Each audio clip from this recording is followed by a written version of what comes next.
No wonder it's one of Marie Claire's products that changed our lives. It's Root Touch-Up by Nice and Easy.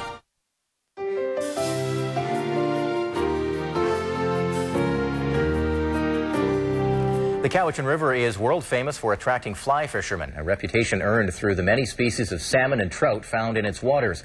But like so many rivers on Vancouver Island, the Cowichan doesn't get the numbers of fish it used to. Some blame erosion along its banks, which deposit dirt into the water and suffocate the fish. But as 8 Channel's Bill McFarland reports, that's about to change. And Bill joins us live now from our Nanaimo newsroom with the details. Bill? Eric, the Cowichan is already doing better after the first phase of remediation was completed 2 years ago, and now the final pieces are being put into place. For nearly a century, fishermen have come from around the world to cast in these waters. For years, it was one of the most productive river systems on Vancouver Island. Salmon stocks are depressed right now in the Cowichan River. In fact, last year was the worst escapement of Chinook on record.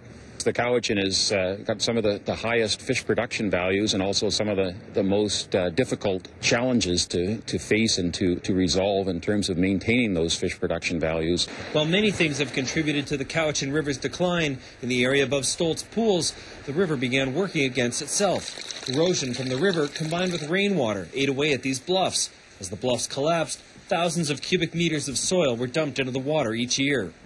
That sediment has a real big impact on spawning success. The silt tends to infill the spaces between the gravel in which the fish spawn. The oxygen levels around the eggs drop to the point where the eggs then suffocate. For years, these muddy cliffs affected the health of the river, but now the last line of defense is being put in. And here come the reinforcements, literally. Chris Adams is planting willow shoots. Each one will sprout into a tree, and as the roots grow, it will keep the rocky bank secure and the silt out of the water.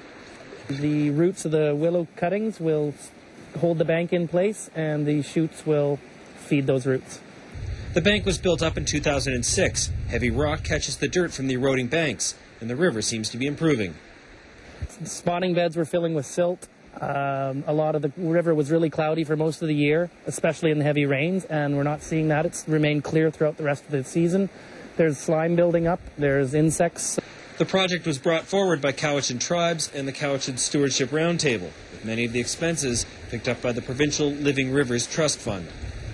As you might have noticed in the story, right now the river is up, but not the way it often is during the storm season or the height of the spring melt. There still may be a little more work to do to prevent other parts of the bank from sliding in the areas around Stoltz Pools, but everyone I spoke with agreed that the current work is a huge improvement on the past. Bill McFarland in Nanaimo. Bill, thank you. Thank you.